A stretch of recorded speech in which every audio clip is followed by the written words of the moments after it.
Now, I bet a whole lot of us is planning some big trip out of town right now for the summer, but I gotta remind you, you probably don't need to go as far away as you think, because Illinois is in the middle of everything. Whether you are looking for adventures in breathtaking state parks, check. Explore the neon nostalgia of Route 66, check. Or want to make the most of summertime shot like me, check. And Enjoy Illinois can help you plan your getaway or help you convince your people to come visit you this time. Find just what you're looking for and a little more at enjoyillinois.com.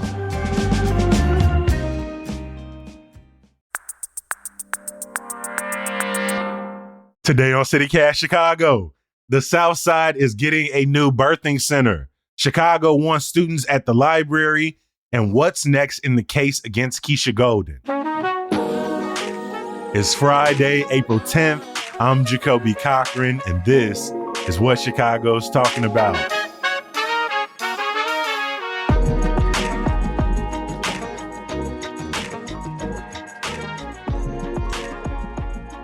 We've got two amazing voices in the building with us today. Welcome back from Block Club Chicago, Atavia Reed. Good to see you, my friend. It's great to see you as well. Thank you for having me. We've also got Francia Garcia Hernandez in the building. Good to see you as well. Good to see you too. Thanks for having me. Excited to talk with you all. No, I'm excited to have y'all in. If this is your first episode of the week, you are in for a treat, but please go back and listen to some of our other episodes. We've had some great guests on the show this week, and you don't want to miss out. Atavia, I want to start with you. Tomorrow is Black Doula Day, the kickoff to Black Maternal Health Week. And Black pregnant individuals are 3 times more likely to die in this country from pregnancy-related causes than their white counterparts. So when a new critical resource breaks ground on the South Side, we've got it, in the words of Trick Williams, talk about it. So Atavia, what's the latest here? So yes, very exciting news right now. So on Tuesday, the Chicago Southside Birth Center broke ground. Leaders gather at the former Morning Star Bible Baptist Church, and they're going to renovate this space by early 2027. And it's going to have 3 birthing suites and a reproductive health clinic. And this is just so amazing because, like you mentioned, these statistics that are, working really against Black women, women of color within Illinois and abroad. There are so many health risks that Black women really face. And this space is going to assist women in general with 225 births annually. And then it'll also offer reproductive health care for people as young as 13, preventative care, some primary care services, abortion services, gender affirming care. I mean, the list goes on and on. So this space is going to be pretty amazing, and it'll be here in 2027, which is really exciting too. So I know a couple of years ago, there were reports around the Chicago Southside Birthing Center. Is this a second location? Is this the first one, but it's been delayed? Yeah, so this is going to be like pretty much the main space. It's a $7.7 billion investment. They've been working really in general just with women for a very long time now, but this will be the center, the space where people can go and receive all those services that they need. Back in 2024, Pritzker signed Illinois' Birth Equity Act, which called for insurance to cover doulas and midwives, extend postpartum Medicaid coverage, mandated hospitals to report on maternal outcomes by race. And their latest report found that Black Illinoisans had the highest rate of maternal mortality, and in 74% of those deaths, there was discrimination found. So can you just talk about how important it is to not only have these centers, but for them to be led by Black midwives and doulas? Exactly. I mean, just like you said, the mortality rates are so high. Between 2021 and 2022, Black women continue to have the highest pregnancy-related mortality ratio compared to other racial and ethnic groups. And just being able to have this space with not only women who look like you, but women who care about you is so important. They're providing such a long list of care, so many things that you can go there and receive. So I think, this is crucial to have, and especially on the South Side too. It's a really positive piece of news, as over the next week during Black Maternal Health Week, we're going to hear a lot of heartbreaking stories, a lot of stories of injuries and deaths that were preventable. A lot of women and pregnant people whose pain was ignored, whose situation was made worse because a doctor or medical professional did not listen to them. And so, again, it is just one center, but the idea that, it'll have the impact on hundreds when it's finally open is such a good piece of news. And shout out to y'all's colleague, Maxwell Evans, who just published a story this morning about how around-the-clock doulas will now be available in UChicago's labor and delivery ward, thanks to Partum Health, who began staffing 7 doulas at the end of March at UChicago's medicine, labor, and delivery ward. And so that's really exciting. Again, just to see the investment paying off in centers popping up in major medical facilities, bringing these individuals in as well. I just think it's such an important investment. And, I used to cover the West Side for a really long time, and maternal health was top of mind for many Black women and West Siders.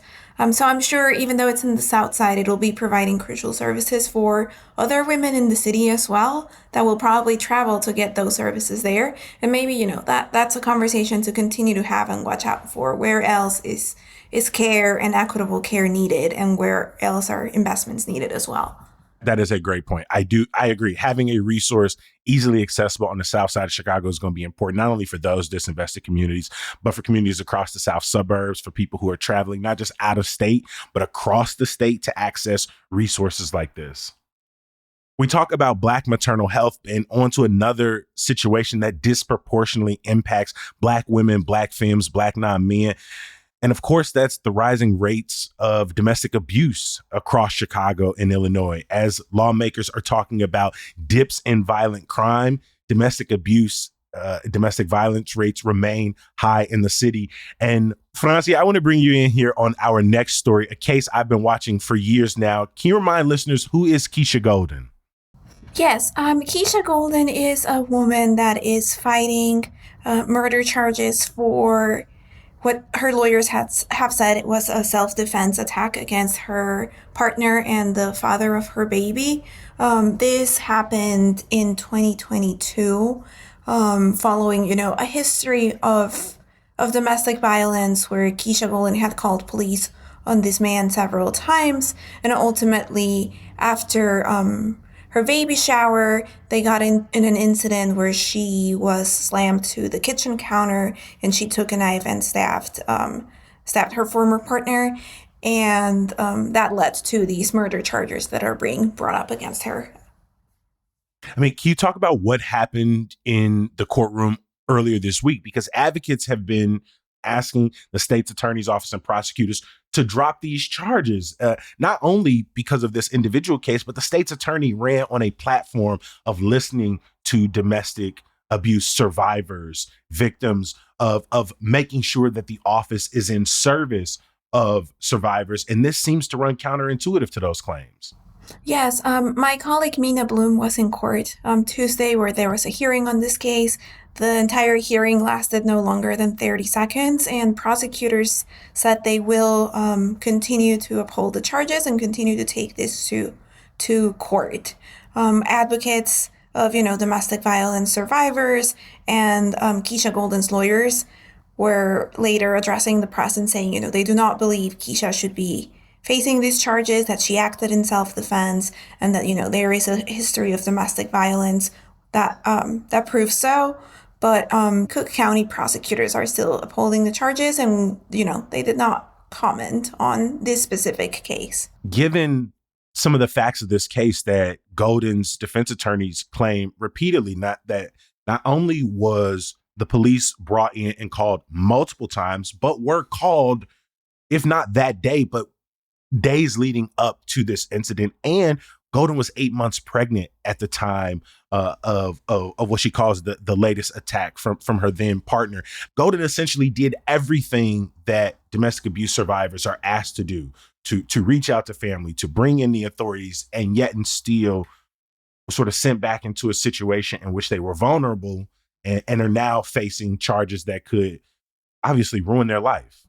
Yeah, no, it is devastating. And, for many advocates and for many lawyers, this is sending a message to victims of domestic violence that, if they defend themselves and if they survive, that they will be punished and that they will be criminalized.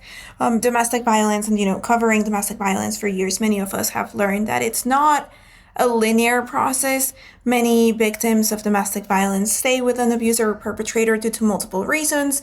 They are threatened, they are psychologically, emotionally, and physically abused for years, and it's an ongoing cycle. The most dangerous time for someone to leave a domestic violence relationship or an abusive relationship is when they finally decide to do so, and that can lead to very dangerous situations. So really, advocates have been sounding an alarm here, saying, this message or this actions in this case is sending a message to people that they will not be protected, and that, as much as Cook County state and local officials have said they will do anything to protect domestic violence and do it in a trauma-informed way, this is really not appearing to be the case in Keisha's experience. Yeah. I mean, Golden has been out of jail and living with her 3-year-old daughter since 2022, her now 3-year-old daughter. From my understanding, she was offered a plea deal at one point. What happened with that? Yeah, the plea deal that she was offered would put her under probation for 2 years for second-degree murder. So obviously having that in a record would impact her, her employment, her ability to get financial assistance, and her ability to provide for herself and her daughter in the future. So her lawyers advised her not to take the deal, and I think she decided not to take the deal either. She believes she acted, in self-defense, and those charges for second-degree murder shouldn't even exist. The case earlier this week lasted less than 60 seconds. When is the next time Golden's expected in court, and when is the trial scheduled to start? I believe the next trial is here in the next few months. There is a possibility, however, that, the state's attorney office drops the charges before the trial begins. That could happen. We don't know if that will actually happen. I mean, for a state's attorney that ran on a tough on crime-ish style campaign while also saying they're going to do more for survivors of domestic abuse, prosecuting domestic abuse victims, and, as we covered earlier, protesters. These are interesting heels to die on for the state's attorney's office.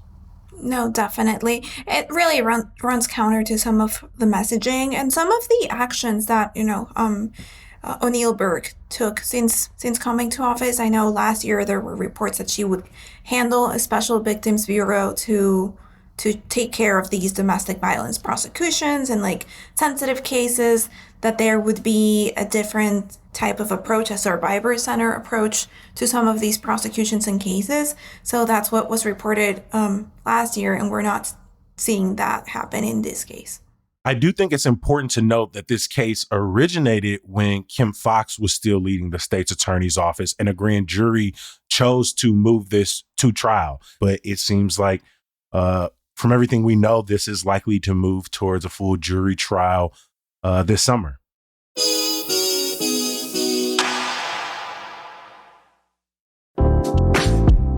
All right, come on. Spring in Chicago really trying us this year out the gate. We done got the wind and the rain and the hail and the thunder. And if we being honest, it's probably revealed some of our windows to be a little fool. Luckily, the pros at Window Nation can help you get new energy efficient windows at a great price. Window Nation's The More You Buy, The More You Save sale is going on right now, where you can get up to 50% off all the windows for your home. You heard me correct. Half off. The experts will make sure your new windows fit perfectly and keep your home comfortable all year round, and they're in and they're out, and those windows gonna be easy to open when we do finally get them sunny days. But don't wait, the sale ends soon, and you need windows that help you get through the weather we got right now. Schedule a fast free consultation at windownation.com.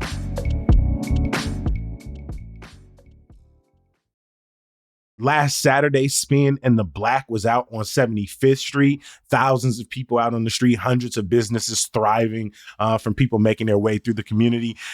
Y'all catch us up on the recap here. The Reverend Charlie E. Dates and Alderman William Hall hosted the second Spin in the Black on 75th Street on Chatham this past Saturday. And it really was an event where so many people came out. There were over 100 Black-owned vendors there. People were able to walk into businesses along the 75th Street corridor and really shop for goods. The whole momentum, the whole purpose of this is to circulate the Black dollar in the community and to also celebrate and support Black-owned businesses, some which people might not know even exist. So it was a very rainy start to this day, but the clouds did part eventually. And when the sun came out, you really saw the excitement there. I mean, they had like basketball stations where kids were shooting hoops, and they had like an inflatable axe throwing station, which is like, okay. But yeah, it was really a time. And what I've heard from businesses there was that they were excited to just be able to talk to people in the community. They described it as kind of a family reunion, seeing their brothers and sisters out on the street again, seeing people just be so happy. And what I heard from certain customers was, they just liked being able to go out and shop and really support a cause. And they were all entered into a raffle to to win these 10 $1,000 saving accounts. So there was really good energy there. It was a good time. I mean, for the people who live in the neighborhood, for the businesses on the block, how much does this mean to them, right? The fact that this is also happening outside of farmers market season and right before street festival season, to see that many people out there bearing the rain and the cold. Yeah, I mean, this meant a lot to business owners. I spoke with the owner of the Woodshop Art Gallery off 75th Street, and this is a business that's been in the community for over 50 years. And people might not know it, people might know it, but they walk in, and I just saw so many faces amazed because it has two different levels to it. You have art on the walls, you have these frames that the owner is making themselves. And when I spoke with him, he said that it's difficult sometimes getting business in there. They have the reliable, steady customers, but when people don't know what you are, they're less likely to frequent your business. But business was booming. That people were walking in, people were really checking out things, buying frames. I think when you're kind of in that shopping mood too, like you already got one or two things, it's like, well, what about this piece of art I could put on my living room wall? So they really like that. And for forthcoming businesses, like the owner of Twisted Egg Roll, I mean, the line was like wrapped around the place. I can tell you how many times I thought about getting an egg roll. And every time I went back, that line was longer than before, which is a good problem to have, but still. But she plans on opening her business by the end of this year on 75th Street as well. So she was really able to spread that message and let people know, like, I'll be here permanently soon and you can come shop at my business. Yeah. I just love that it's not like 75th Street and some of the businesses on there are, completely out of sight or out of mind. Brown Sugar Bakery is there, and Limbs is there, and Soul Veg City is there. If you know, stop at President's Lounge and pull up or something. But it's really good when, the city comes out, when people who don't live in the neighborhood are there, when it's not just, the vice president stopped by, or the New York Times was talking about Limbs last week, but it's a much more homegrown feel when people come out on 75th Street to enjoy themselves, to take part in the businesses, to meet folks. Francie, I know this is a story that you were really excited to talk about as well. Yes, I was. And it just reminded me of how much we have heard from business owners all over the city, especially in the last few years, how important it is to shop local, to support local businesses.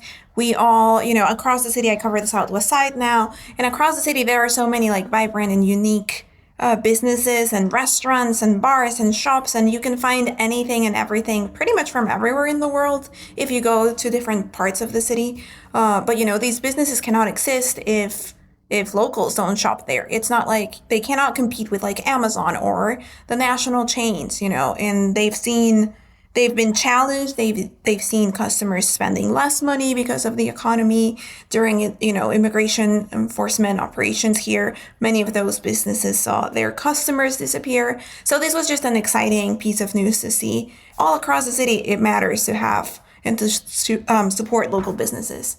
Now, that's such a good point. We often talk about how tourists enjoy the city, or what's here and what industries require tourists to be sustainable. So our hotels and largely our restaurant industry, but let's be real, 75th Street isn't where we're sending out of towners often. It isn't where, the marketing arms of the city, while they promote it for sure and promote some of these businesses, that's not what's on the marquee per se. And so a lot of these businesses, they're not expecting to survive on the out-of-towner coming through. They're expecting Chicagoans get outside, go to a new neighborhood. And so they can't just survive from the people on 75th Street, the people in Chatham, Greater Grand Crossing, Auburn, Gresham. They they need all of us to make our way around the city and bring our ass down to 75th Street. And so again, this is one of those events that gives people the opportunity to do that. But remember, there's always Sunday to Sunday. You can go to 75th Street to No Sauce AZ on your own. You can go over to Park Manor 75. You can stop by Brown Sugar Bakery. You go pick you up some jerk chicken off 75th Street any day of the week. And so if you haven't been down there in recent months or recent years, plan a trip. And if you love Chicago, really do it, because otherwise all we would have is like national chain and the same shops that every other suburban town has. And I don't think that's what makes Chicago special. I'll just say that. Mm-hmm. Yeah, that part. And I would argue that, there is one downtown that has the label, but Chicago has many downtowns in different communities. You go to certain strips, different corridors in certain areas, and you really see that they have really vibrant businesses, people who live in these communities, who care about the community. So it really is imperative that people go out there and experience that for themselves. Yeah. Octavia, how much do events like this actually move the needle for these businesses? I remember during Midway Blitz, a campaign to eat at restaurants in Belmont Cragen. And as I recall, it was actually pretty successful, even for a few weeks after the main event. But how do you keep up the momentum? Yeah, I think it's like you said, really going out there and spending at these businesses. Last year, they estimated that about $1 million was spent between goods and services at this one event. So they're still estimating the totals for this year's event. But exactly, I think going out there, I think really paying attention to these businesses that are there. If you shopped and then you stopped into Brown Sugar Bakery that day, go back again. Like really keep showing these businesses love, show them that you care about them. And that's how we see these communities really become even more vibrant and for dollars to continue circulating. 100%. Build them into your holiday plans. Send your friends there. Buy gift cards. Like there are more ways to support a business than just you popping up and showing love. Put your community on as well.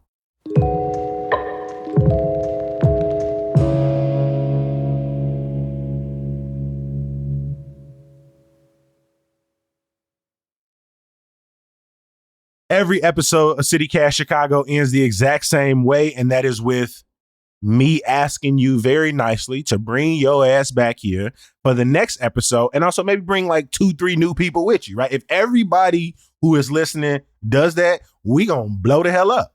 But before we wrap things up, we got to give you some good news. Francia, what's your good news for us here today?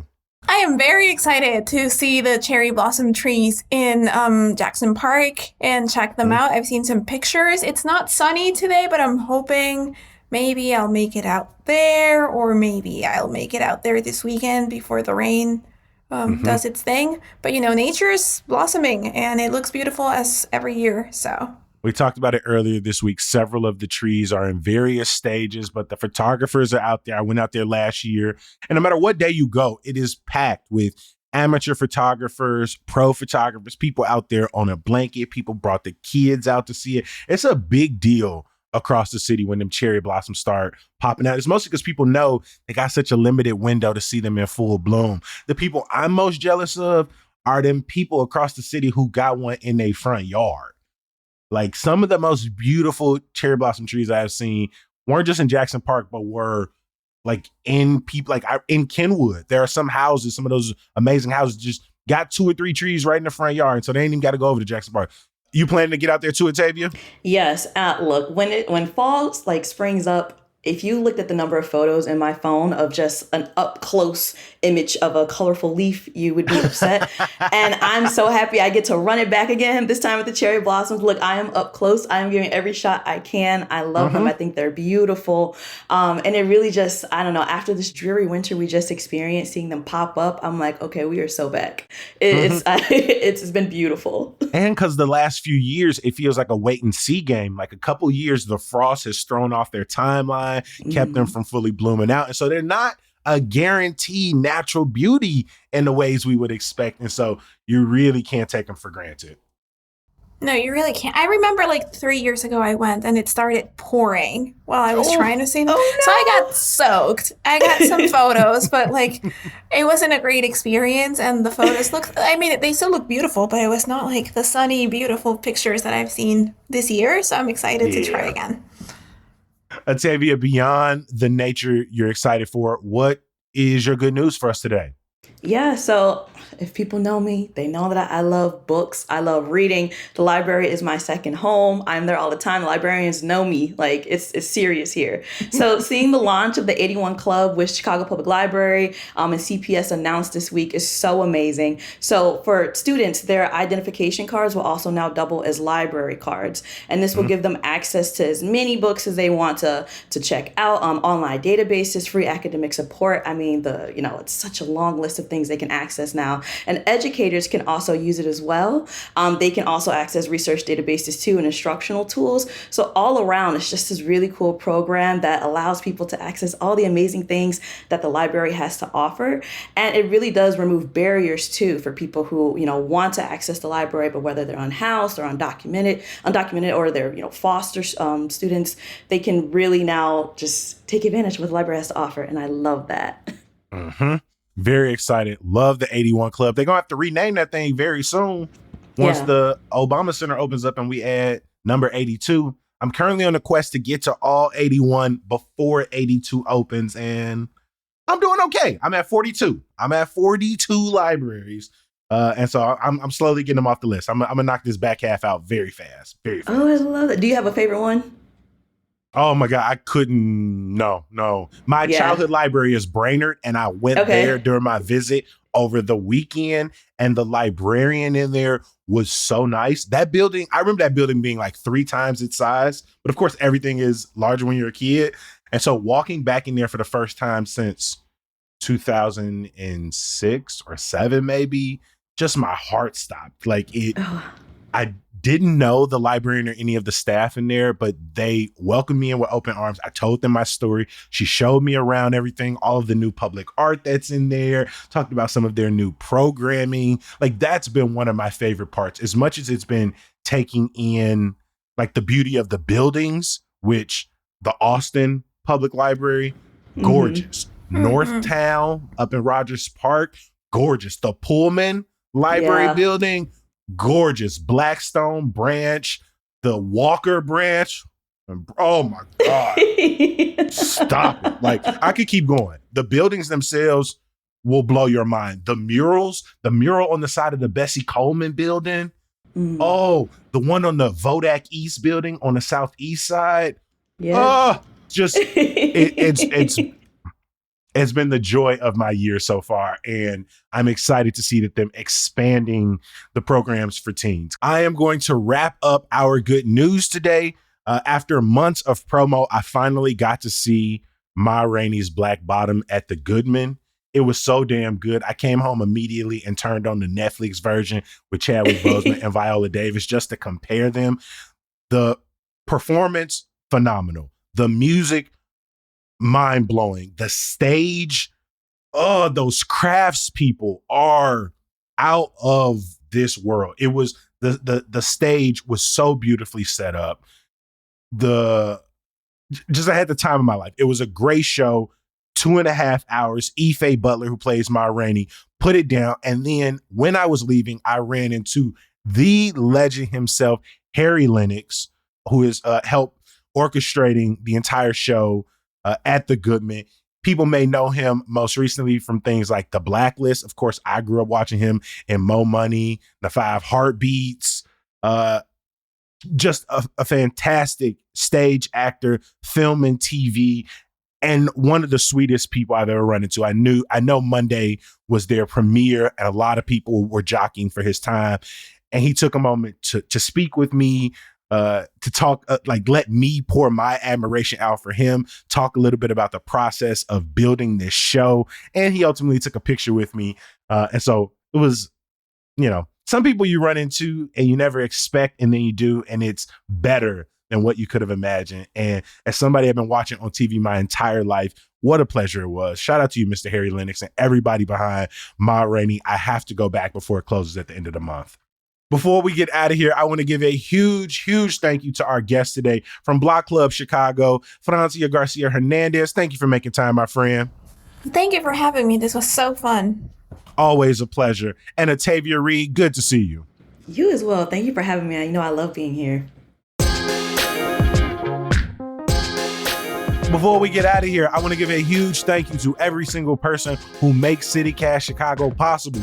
Our executive producer is Simone Alicea. Our creative producers are Michelle Navarro and Emmy Mack. Our audience development manager is Chima Okoro. Post-production by Jesse Weezer. Roving producer this week, Elizabeth Kama. The music we all love is from Sam Thousand, All the Kimonos, and Mark Greenberg from the Mayfair Workshop. As I said yesterday, we are supporting local news all week long, so you can show some extra love to the podcast and newsletter by visiting membership.citycast.fm and sign up to become a CityCast Chicago neighbor. You're going to get ad-free listening, access to neighbors-only events, and as I'm recording this, we're preparing to tape a brand new Neighbors Only segment, which is going to premiere in an episode at the top of next week. And you don't want to be left out. I'm not even going to tell you what day is coming, right? I can't give you all that information. We're going to be back bright and early on Monday. We'll talk to you then. Peace.